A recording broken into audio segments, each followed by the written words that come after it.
What's up YouTube? Welcome back to my channel. If you are new, welcome. In today's episode, I'm going to be giving you guys some Hawaii travel advice. You've probably seen the short clip with the scenery and music. You guys have probably seen the Hawaii full vlog. And now let's plan your trip to Hawaii. So let's get started. And yeah, the thing I want to get into is money. Hawaii is going to cost a little bit of money, but there are ways that you can save. American Airlines sent me a bundle package option where you get the flight and you also get the hotel, and I think you could save somewhere around $500, but it's still going to cost you well over $1,000. If that works for you and your group, or if you're going by yourself, I would do that option. Look for bundle packages, or you could just do it single, where for the summertime through Kayak I saw round trip $6.99. Or if you can start off on the West Coast, that's definitely going to bring the price down a lot. I'm starting off on the East Coast, so it was a little bit more expensive.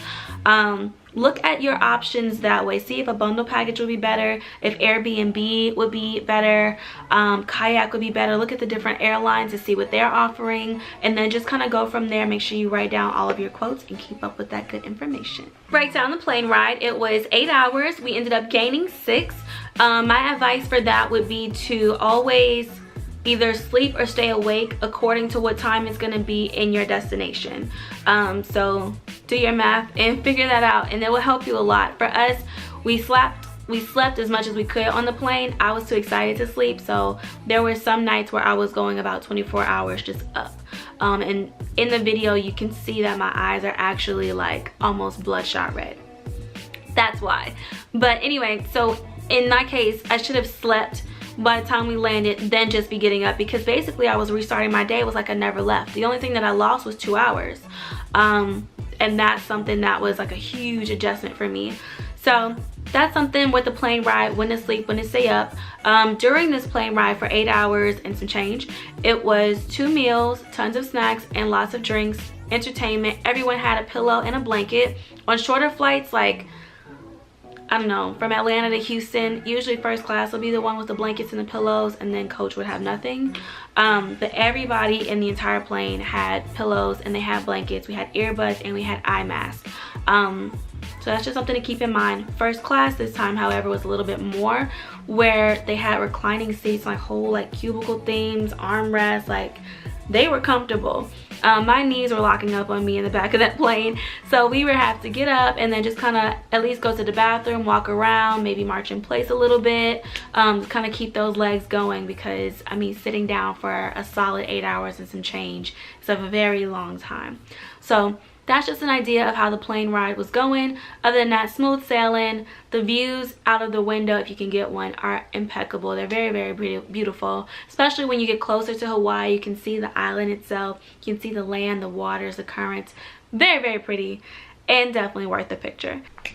Speaking of plane rides, another thing that I want to add is say you are in Honolulu, but you want to go over to Kona, and then maybe you want to go to Maui. You unfortunately have to buy a plane ticket to each of these islands, and each one is going to be somewhere about a 45-minute ride or so. The cheapest that I saw for those tickets are about $80. Yeah, I thought you could take the ferry to and from each island. Don't assume that. I wanted to make sure I came on here and said that, because you do need a plane ticket. You do have to fly from island to island. You cannot take the ferry. There is a ferry between, I'm gonna mess up the names, but it's like a small area. It's not like a big area at all. But for the most part, there's no ferry service in Hawaii. So just keep that in mind if you guys are thinking about going from island to island, or just take a different route and do a cruise from island to island throughout Hawaii. And that would probably be a better option if you want to see all of the islands while you're there instead of just picking one. So yeah. So where to stay in Hawaii? Honestly, I based this off on Uber prices. So we were about maybe 10 to 15 miles away from the airport, and that only cost us about $20 something through Uber, which for that long of a ride is a pretty fair price. And then Holiday Inn Express Waikiki, which is where we stayed, was for the most part in the middle of everything. Everything was pretty much close by. Everything was a pretty close walk. So we didn't even really use Uber a whole lot while we were there, except to go to further places than what we expected. We walked maybe like half a mile to here and half a mile to there and another half a mile there, and for the most part everything was within half a mile away from us.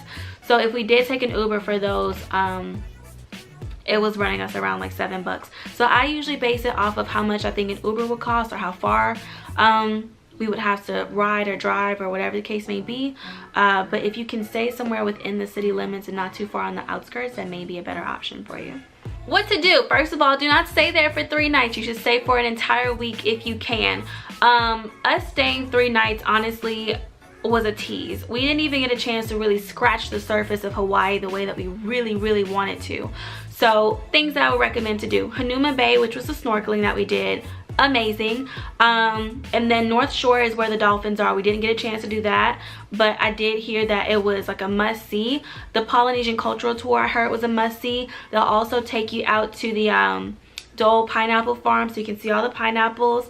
You can also see the luau's and different Polynesian cultures come together and do their thing, and they said it's like totally worth it. That's something that we also missed. Try the different restaurants that they have. I relied a lot, like I said, a lot on Yelp.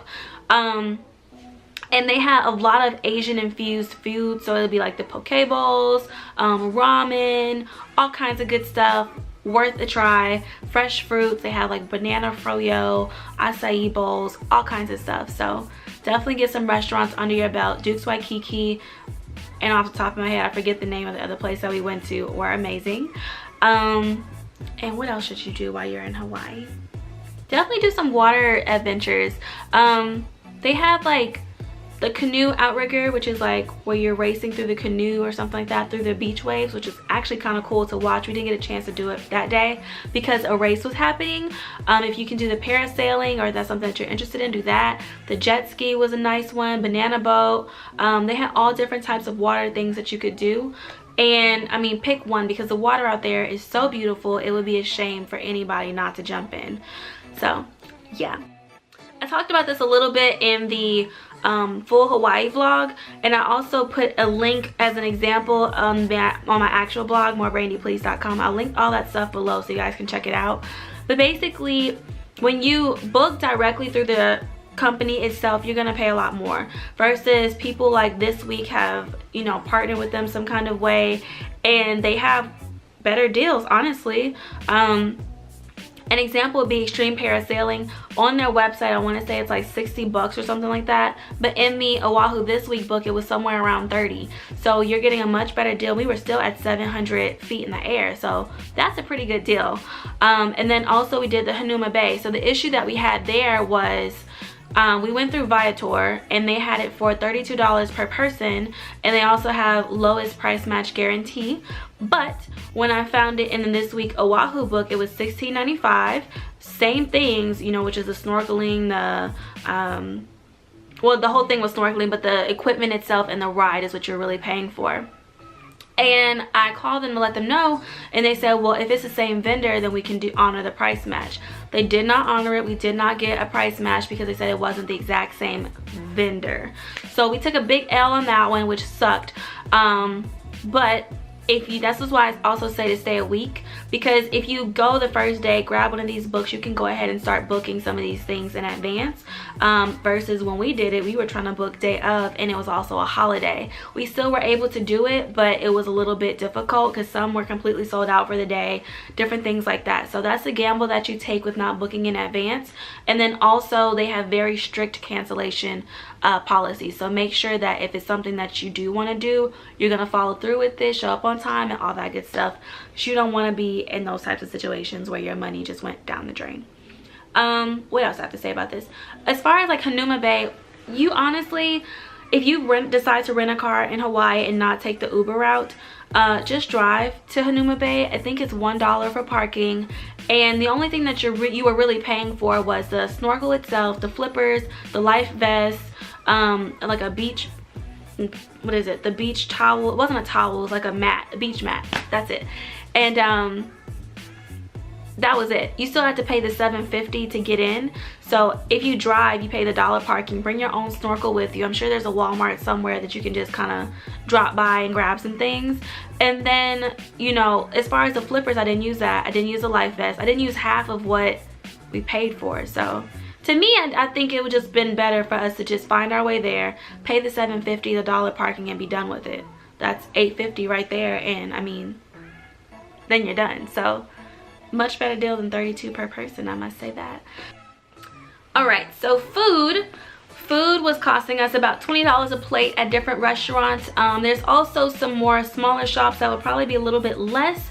We stayed at a hotel that did have breakfast included, so that did cut an expense for us, but it also took away some of the experience because they have tons of fresh fruit in Hawaii, acai bowls and all that good stuff. Lots of Asian foods out there, and again, about $20 a plate though if you were gonna go to a sit-down restaurant. So I would say maybe pick a couple nights where you want to eat out. Maybe not every night do that unless you can, just to kind of cut back on some of the money. And also look at Yelp a lot for reviews. It did not disappoint us when we were out there in Honolulu. So that's just something to keep in mind as far as food goes. Okay, I'm gonna go ahead and end this video here. If you guys have any additional questions about Hawaii, go ahead and comment them below. I'll do my best to answer them. I thank you guys so much for watching. If you enjoyed this video, give it a thumbs up. Make sure you subscribe to the channel if you haven't already. What are you waiting for? Okay, thanks. Go ahead and hit that button, and also hit that bell too. Just a couple things, just right. Okay, thank you, and I'll see you guys next week. Bye.